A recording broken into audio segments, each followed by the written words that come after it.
Selamat pagi anak-anak sekalian. Pagi. Apa kabarnya hari ini? Baik. Sehat ya? Oke, kalau begitu sebelum kita mulai, saya mau semua berdiri dulu. Semua berdiri dulu. Sudah berdiri? Pastikan semua dalam keadaan yang rapi, bersih. Coba kalau masih ada yang belum rapi, nah itu Anto bajunya masih belum masuk. Masukkan dulu toh. Sudah rapi semua? Nah, kalau gitu, sebelum mulai pembelajaran seperti biasa, satu orang silahkan pimpin doa. Dimas, silahkan pimpin doa, Dim.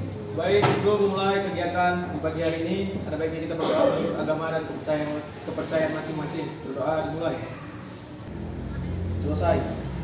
Oke, terima kasih ya Dimas. Nah, saya mau cek dulu kehadiran kalian. Yang nanti dipanggil, angkat tangannya ya, atau bilang hadir. Adisti, Ajit, Ayu, Dandi. Nah, sebelum kita mulai, saya mau mereview ulang lagi, kita recall lagi pengetahuan kalian tentang materi yang sebelumnya sudah kita pelajari. Nah, pada pertemuan sebelumnya, kita masih bermain-main dengan air. Nah, materi yang sebelumnya itu kita bahas tentang asas kontinuitas. Iya, asas kontinuitas. Nah, contoh penerapannya kemarin adalah pada siapa yang tahu angkat tangan coba. Murinta coba. Orang menyiram bunga. Orang menyiram bunga. Nah, misalnya pompa airnya sedotannya nggak mantap, otomatis air yang keluar akan kecil semburannya. Nah, supaya semburan yang kecil itu menjadi lebih cepat, apa yang dilakukan? Siapa yang tahu?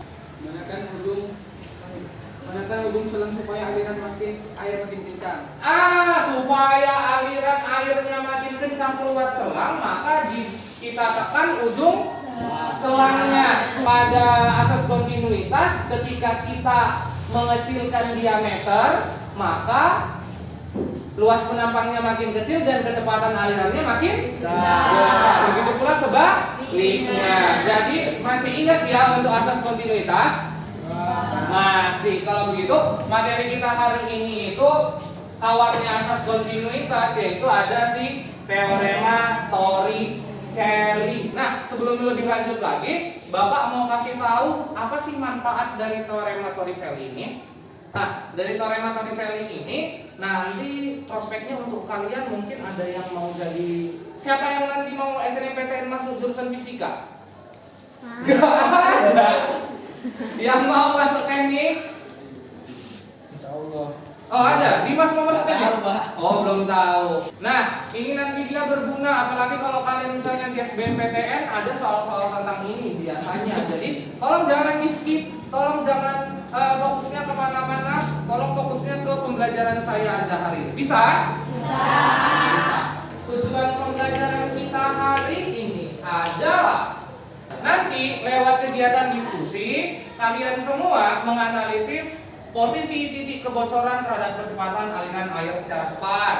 Setelah itu nanti melalui kegiatan diskusi, kalian semua siswa menganalisis pengaruh posisi titik kebocoran terhadap jarak pancaran air secara tepat. Nanti melalui kegiatan eksperimen, siswa mengumpulkan, mengolah dan menganalisis data hasil percobaan teorema Torricelli dengan baik.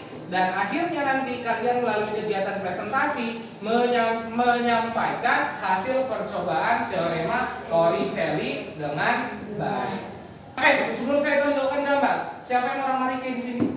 Ada si Jason. Di Marike ada namanya PLTA itu punya bendungan kan? Ya. Nah, bendungan itu fungsinya apa? Menampung air, Pak. Menampung air. Nah, bendungan itu sendiri pasti punya yang namanya sumber untuk mengeluarkan air. Yang pertama ini pintu airnya berbentuk kotak jatuh. Yang kedua pintu airnya berbentuk kayak pipa, muncrat dia. Bentuk yang ketiga ini pintu airnya datar, jadi bukan melambung airnya, cuman jatuh di semennya aja. Nah, ada banyak tipe-tipe bendungan. Yang jadi fokus kita adalah yang ini, yang muncrat. Kita tonton dulu videonya. Mula-mula keluar ada kotoran-kotoran endapannya. Setelah itu dia muncrat atau muncar atau terpancarlah airnya. Nah, airnya itu gimana? Deras Pak. Deres kan? Kencang kan? Karena ujungnya kecil Pak. Ujungnya kecil. Gitu dia. Meluncur ke depan airnya. Luncuran airnya itu dia punya jarak berarti kan? Kalau dari video ini lumayan lah ya kan, agak jauh-jauh sedikit ya kan. Tapi airnya deras sekali kan? Deras. Atau satu video lagi saya punya, saya suka kali nyari video ini. Nih. Coba bandingkan sama yang tadi. Ini dia agak ke tengah ya. Yang tadi kan bawah ya kan? Jarak pancarannya kemungkinan lebih panjang atau lebih pendek? Lebih panjang. Tapi kalau derasnya kita belum tahu lah ya kan. Nah, dari video terlihat bahwa air yang keluar dari pipa yang tadi itu terlihat sangat kencang. Air memancar keluar ya cukup jauh lah. Kalau posisinya tadi di bawah agak menuju dasar. Nah, timbul pertanyaan, kecepatan aliran airnya bisa dikecilin nggak menurut kami? Bisa. Siapa yang bilang bisa angkat tangan? Yang bilang enggak siapa ayo? 1, 2, 3, 4, 5, 6, 7, 8. Ada yang bilang bisa, ada yang bilang enggak. Siapa yang mau kasih penjelasan atau buah pikiran kalian? Kalau bisa, diapain supaya kecepatan alirannya air pancarannya itu menjadi lebih pelan? Lubangnya digeser, Pak. Coba angkat tangan dulu lah. Lauren. Mungkin lubangnya digeser. Mungkin lubangnya digeser kata-kata Lauren. Kalau kita tambahin lagi kata Lauren tadi lubangnya digeser, Murinta digeser kemana? Ke bawah atau ke atas? Bisa ke bawah atau ke atas. Berarti dari beberapa pendapat teman kalian kemungkinan itu menjadi kecepatannya itu bisa dikecilin kalau enggak kita pindahin lubangnya ke bawah atau ke atas. Nah, kalau kecepatannya bisa kita ubah, berpengaruh nggak sama cara pancarannya tadi? Berpengaruh ya. Nah, untuk menjawab pertanyaan itu, maka kalian akan melakukan percobaan tentang teorema Torricelli. Kita misalkan nanti dengan titik bocor pada sebuah tabung. Untuk itu kita mau bagi kelompok terlebih dahulu. Nah, sudah? Kalau begitu silakan membentuk kelompok tanpa bersuara sekarang juga.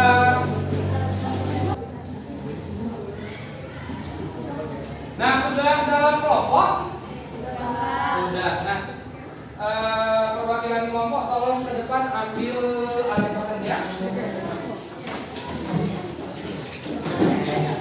Ini satu. Ini plastiknya juga. Kita anti basah-basah, ambil satu-satu. Oke, coba perhatikan. Kalian akan melakukan percobaan teorema Torricelli, di mana nanti kalian menganalisis pengaruh posisi kebocoran terhadap jarak pancaran sama kecepatan pancaran. Nah, karena praktikum ini beresiko menghasilkan genangan yang begitu indah, kita akan melakukan praktikum di luar. Ayo kita ke luar. Ingat ya, saya tetap menilai kinerja kalian. Saat kalian melakukan praktikum, kerjakan dengan sebaik-baiknya. Mejanya dialasin plastik. Kita mana sih? Kantor. Kesini. Kurang aja.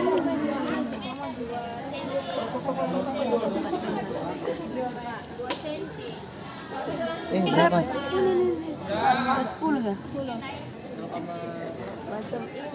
Wih, jauh. Ini kan? 13. Senti kan? 13 weh. Kalau kelompok yang sudah boleh masuk ke dalam analisis datanya, silahkan. Ayo semangat melakukan analisis data. Ayo guys.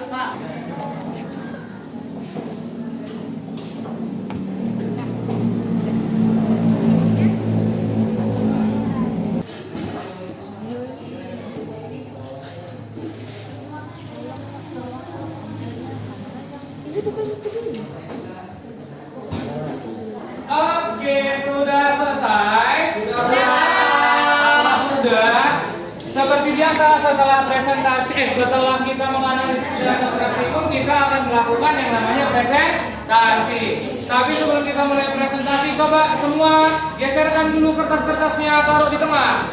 Kita mau ice breaking terlebih dahulu karena kalian udah capek. Kita mau bakar semangat kita dulu. Oke, kalau gitu kita tepuk semangatnya aja ya. Nanti kalau saya bilang tepuk semangat, semangat, semangat, semangat. Tapi bilang semangatnya makin lama makin kuat. Bisa? Tepuk semangat. Semangat. Semangat. Semangat. Berarti kan semangat semua? Oke, mantap kali. Karena yang paling semangat tadi kelompok 5. Jadi yang presentasi pertama adalah kelompok 5. Assalamualaikum warahmatullahi wabarakatuh. Waalaikumsalam warahmatullahi wabarakatuh. Selamat pagi semuanya. Kami berdiri kami di sini untuk mempresentasikan hasil kerja kelompok kami. Saya akan menjawab pertanyaan yang ada di atas ini. Pertanyaan pertama, pada lubang anggapan yang aliran air paling besar dan paling kecil. Yang keempat adalah lubang pertama dan yang keempat adalah lubang kedua. Pertanyaan kedua, bandingkan jarak pancaran air secara praktik dan teori. Apakah hasilnya sama? Jika tidak, apakah hasilnya mendekati? Tidak, karena hasilnya mendekati meskipun ada perbedaan. Pertanyaan ketiga, bagaimana pengaruh posisi lubang terhadap kecepatan aliran air? Jawabannya, makin rendah lubang maka kecepatan air makin besar, begitu juga sebaliknya. Pertanyaan keempat, bagaimana pengaruh posisi lubang terhadap jarak pancaran air? Jawabannya, makin tinggi lubang maka jarak pancarannya makin besar. Kesimpulan yang kami dapatkan yaitu kecepatan air dipengaruhi oleh posisi lubang. Semakin rendah lubang maka kecepatan makin besar. Begitu pula sebaliknya dan berpengaruh terhadap jarak pancaran air. Ya, dari presentasi kami, apakah ada yang bertanya? Saya Dari Mas. Saya dari kelompok 1 ingin bertanya, apa yang menyebabkan semakin ke bawah lubang pancaran air semakin dekat, tetapi kecepatan air semakin besar? Apa yang menyebabkannya? Saya akan menjawab pertanyaan dari Mas, yaitu karena ada gravitasi. Karena adanya gravitasi. Apakah Mas sudah puas dengan jawabannya? Puas. Gimana, kamu sudah jawab belum? Udah, Pak. Dapat diterima atau enggak? Insya Allah. Mudah-mudahan ya. Tadi katanya apa? Dipengaruhi selain posisi lubang karena adanya gravitasi. Saya ini mulai dari kelompok 2 yang bertanya. Jadi dari masa praktik ini apa kesimpulan jawaban? Penutup, diikat semua, diikat. Saya akan menjawab pertanyaan dari Windy. Jadi kesimpulan yang didapatkan adalah kecepatan air dipengaruhi oleh posisi lubang. Semakin rendah lubang, maka kecepatan makin besar. Begitu pula sebaliknya dan berpengaruh terhadap jarak pancaran air. Sudah mantap? Sudah puas? Kasih tepuk tangan untuk mereka dulu. Sekian dari presentasi kami. Lebih kurangnya kami minta maaf. Kami tutup dengan billahi taufiq wal hidayah. Wassalamualaikum warahmatullahi wabarakatuh.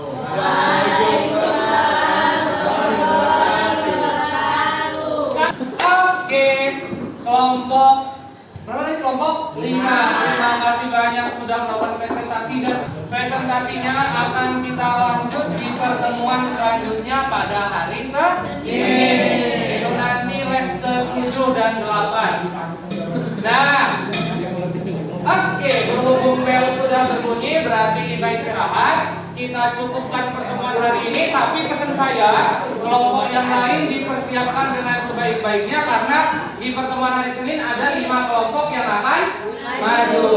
Terima kasih untuk hari ini. Sekian pertemuan kita. Selamat pagi.